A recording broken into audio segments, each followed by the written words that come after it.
Okay, here we are this morning. I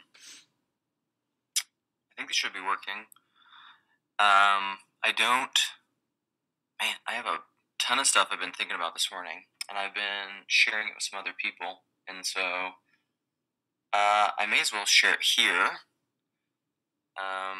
Let me know if my audio's right. I recorded a conversation with Jess P the other day on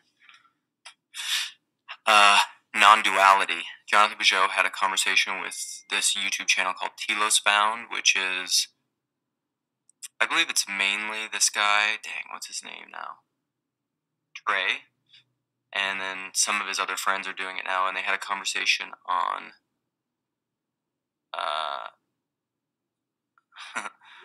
the divine feminine, or Sophia, and darkness and chaos and things that can't be discussed in non-duality. And Peugeot basically said there's things you shouldn't talk about. And then promptly, Jess and I started talking about those things privately. And so we have a conversation about that I'm excited that will come out at some point. I don't really know where. I don't know what channel it's going to come out on. So, but that's not what I was going to talk about this morning. What I was talking about this morning, but it is related to that, is what does it mean to really think well? And think, what does it mean to think? Which, I need to go revisit this. I should just do a longer recorded video or series or conversations on thinking. And what does it mean to really think? And not just thinking that you're thinking. Because I think there's a hidden division there and divided thing. It's very psychological. It's like Freudian or Jungian, unconscious and conscious, which is stuff that I like to think about. And so in your thinking, you can be thinking that you're thinking something and not really thinking, or really thinking that you're open to something and not be thinking. So the context for all that thought is that I was listening to PBK's video this morning, so I'm going to read a couple screenshots that I sent a bunch of friends, and it's actually really related to, and I think this is important. I'm using this as an illustration, but I think it's very important for Sam, our friend, our transfigured friend, Sam Tiedemann, in his conversation, or his video that he did as a response to Gavin Ortland about the Trinity, and whether or not the Trinity is an accretion. Accretion meaning like something that's not implicitly within the text, but it's an evolution of something from the text. I mean, people who are pro-Trinity would argue that it's in the text, but just not explicit. You know, like people will often say there's no, the word Trinity isn't in the Bible. So is it really there? And then it's just an evolved accretion. I don't even think that accretion means something negative. Let's look it up. Accretion. Here we go. I'll share it. So it is accretion, the process of growth or increase, typically by the gradual accumulation of additional layers of matter. Well, it's not physical. Physicalists. It's just... Here you go. Don't think about this within physicalist terms, but let's go to astronomy. The coming together and cohesion of stuff under the influence of gravitation to form larger bodies.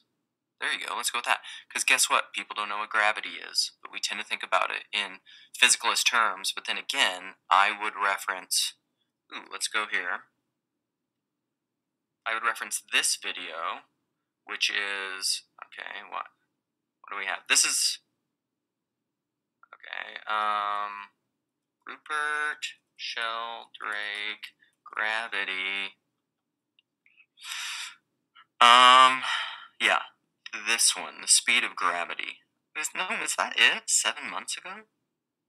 Actually, I haven't listened to this yet, which I should. Fields as formal causes. because that's so much of my stuff. That's so much of how I think about things. Even think about Sam again and his white. Think about Aristotle's like teleological cause, or not Aristotle's, Aquinas, right? Whatever, doesn't matter.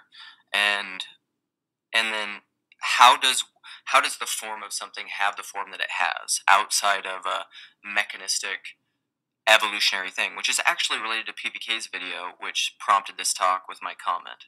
So let's go there. Let's go to PBK. Where you at, PBK? And let's go to his video. Oh, I probably can't play a lot of this. I'll just read the comment off of here and have it, because it's his members only one. It's this one. Richard Dawkins admits that scientists don't know the origins of life. Okay, related. T-Grog, that's for you, my friend. But let's go look here at the comments. Here we go. No thanks, YouTube TV. Okay, is this still rolling here? Early morning California. PVK, I'm talking about you. This is my comment. Go love it and like and subscribe. Okay, at 23:57, he's quoting, what's the guy's name? Chris, this guy. What's his name? I can't think of it. You know it. This guy. See him? Chrisen? Whatever his name is. Where's it at? Why isn't it in here? Whatever. I don't want to play that part though. Vanity watching. Yeah, exactly. So let's go back to my comment. Chrisen, yes. Kissen. What's his first name though? Anyhow. Kissen, what a great name. I would love to hear stories about his childhood growing up with that name.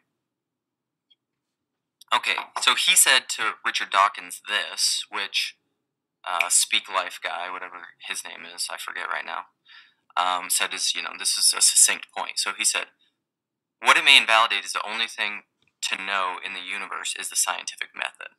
And I wrote imagination, memory. And then this quote from Samuel Johnson, which I repeat all the time, but memory is the purveyor of reason, which means memory sets the table for reason. If you can't remember something, you can't apply reason. And I had a little back and forth with T-Grog in the comments about this, because he was saying, because he argued, no, it's the opposite. I said, no, Tim, you don't understand this.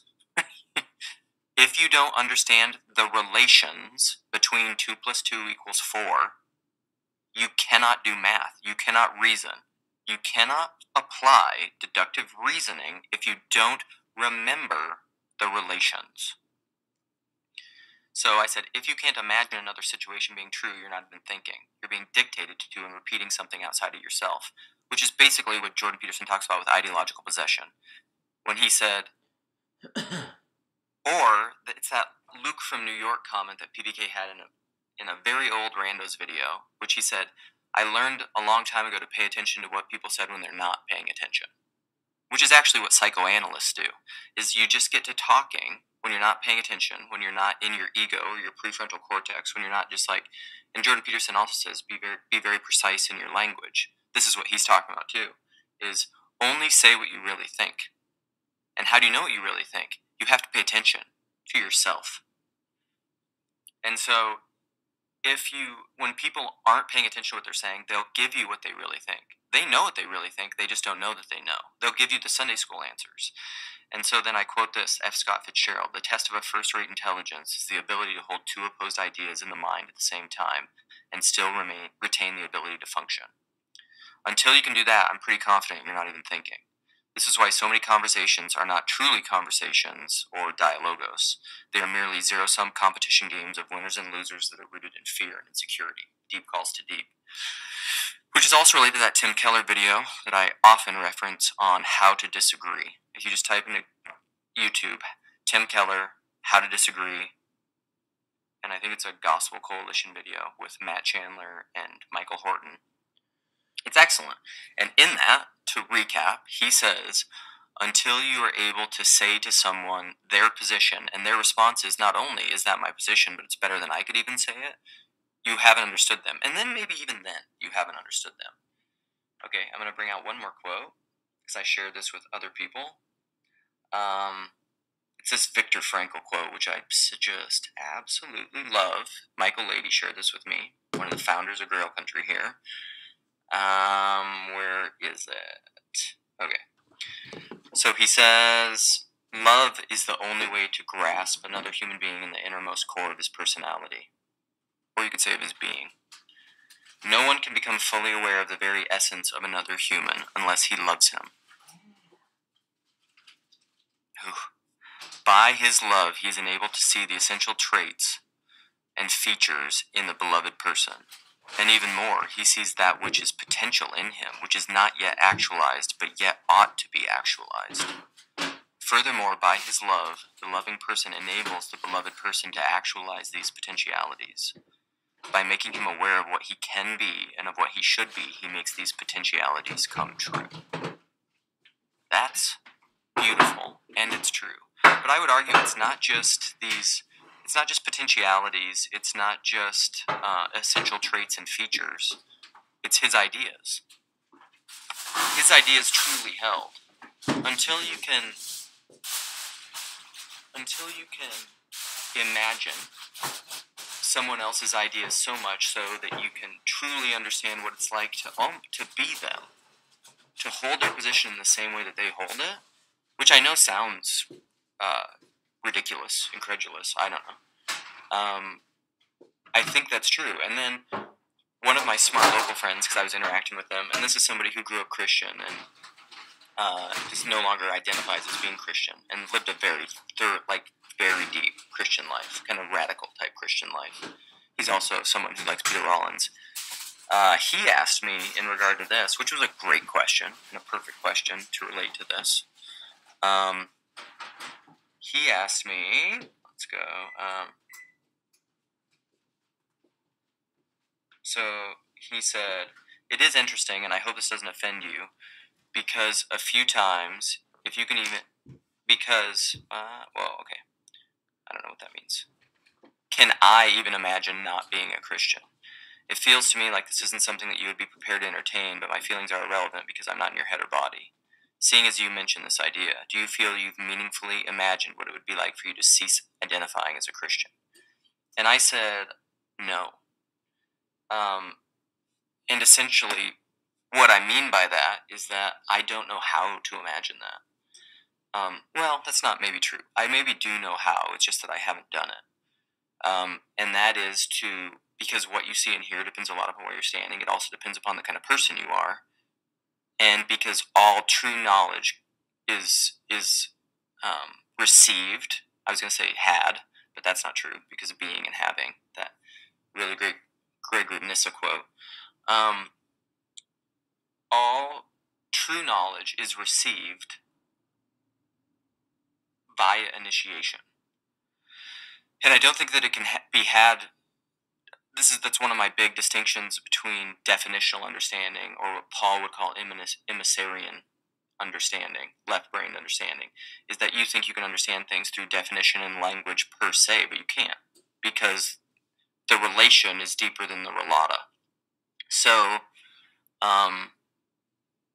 what it would take for me to properly imagine not being a Christian is what I'd have to do is probably something like Peter Rollins' Atheism for Lent. And even then, I don't know to what degree I'm really capable of that, but that would be the only way to do it. I would have to essentially do a practice where I behaved as an atheist. I actively behaved as an atheist. And I would have to stop doing Christian practices. Which largely I think is impossible to do in this world because of what Tom Holland talks about. But in as much as you were able, you'd have to stop doing those things. And then you could maybe get close to imagining it. And why haven't I done that? Because I think the most succinct answer is because I don't want to. And, nice, William. I spent 2022 not being a Christian, not just imagining it. But you had to imagine it first, correct? See, I think that's the thing. People think that this isn't necessarily willful, but I think it could be willful. I think sometimes people unwillfully go through imagining not being a Christian, And that's a kind of deconstruction where all of a sudden they find themselves not believing, but they want to believe. But what I'm talking about is you could willfully imagine not being a Christian, even though you still want to believe, and you may find yourself not believing, perhaps. But I think that's probably the only way to really imagine it. But me, interestingly enough, for all those people that think I'm anti-rational and anti-propositional, I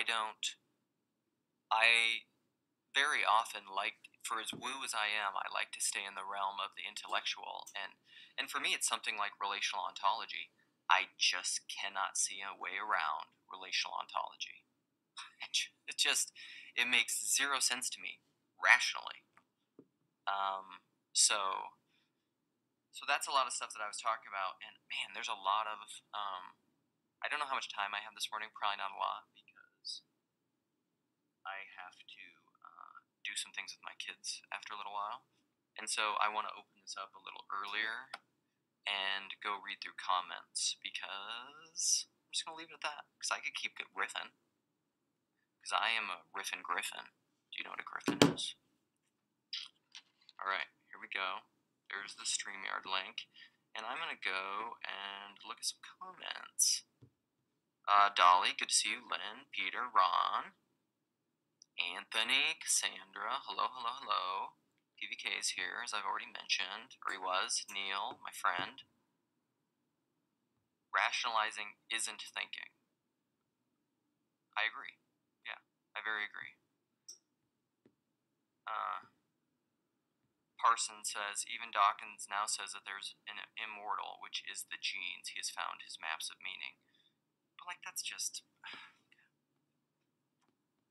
I don't understand the materialist, physicalist paradigm, because keep following it out. It's that Indy Wilson thing that I talk about from Notes of the Tilt-A-Whirl. Space. What is between the things that you can name and see and measure? Space, relation. And then what is behind that? An apophatic, ineffable medium that even allows you to see the things. And what is all this? This is reasoning. I'm reasoning with you that substance ontology makes no sense.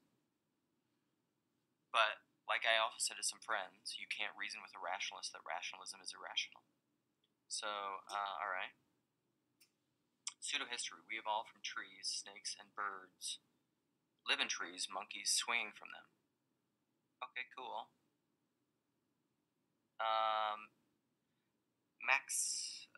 Maxine May says, can you please go into more depth about your understanding of knowledge initiation? By the way, this is Maxine, if you would, I would love to know, because you came up somehow, I don't know how you came up, somehow in the magic of YouTube you came up, and I found your channel, which you're a singer. Go check her out. She's a pretty good singer, I think. I need to go check out your channel again. I've been busy, but, and musician. But anyhow, I'd love to know how you ended up here. Like how you found me or this little corner of the internet, all that kind of stuff. One of my favorite things about this little corner of the internet, and Neil saw this and named this before I was even aware of it, by the way, is that this is the evangelical in me. I love bringing new people into communion, whatever you want to say. I love leaving the 99 for the 1. And that isn't to say this is like some salvation project. I mean, it is probably, otherwise I wouldn't be doing it. I think that it is. And MJ would obviously disagree with me. But, okay, can you go into more depth about your understanding of knowledge by initiation? Yeah, well, what I would say, Maxine, is that, again, one of my favorite C.S. Lewis quotes, that is a icon, it's a portal into the way that I understand everything, is this line from his book, The Magician's Nephew. It's just this passing phrase, which is why those books are so good.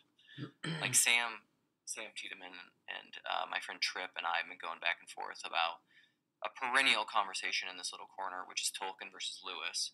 And Sam has been reading the Chronicles of Narnia to his kids, and in a lot of ways he's just like, these books aren't that great. And I understand his points, but Lewis is one of those authors that the more you go into him, the more you start to understand. Again, this is related to initiation. The more you go into Lewis, the more you read him, the more you are initiated by him, the more that you commune with him and his work, you'll see depths upon depths and things that initially didn't make sense to you and seemed out of place or not thought out or unintentional or flimsy and awkward or something. All of a sudden you'll start to see, oh, that's what he was doing. I didn't see that right away, because Lewis is a flippin' genius. So anyhow, all of that is related to what I mean by initiation. But also, Lewis's line from that book is, what you see and hear depends a lot upon where you're standing. It also depends upon the kind of person you are. So if you don't initiate in something, wherever you're standing, which also forms the kind of person you are, you're unable to understand something. So, like, for example, if you don't place yourself in a place where you can understand another language, for example, hey, what up, Tim? Yeah. If you don't place yourself in a place where you can understand another language, or mathematics, or chemistry, or whatever, you won't understand it. You won't have a proper knowledge of it. It's a one last thing, and then I want to hear what you have to say, Tim, and we can look at comments or whatever. But there's a great Jack London book called Seawolf that I read in my book club, and my son has read a lot. And it brilliantly, it's a great story, but it brilliantly articulates this point about how there's the main character is this, I forget his name, but he's essentially this fairly aristocratic, well brought up, pedigreed intellectual who's read many, many books in his life.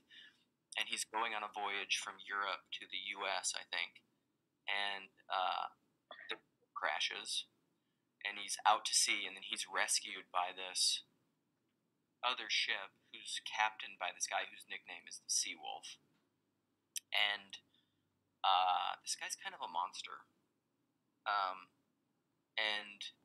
and so it's a relationship of their whole story. But basically, this guy's like no free board, and he's like, you're going to work.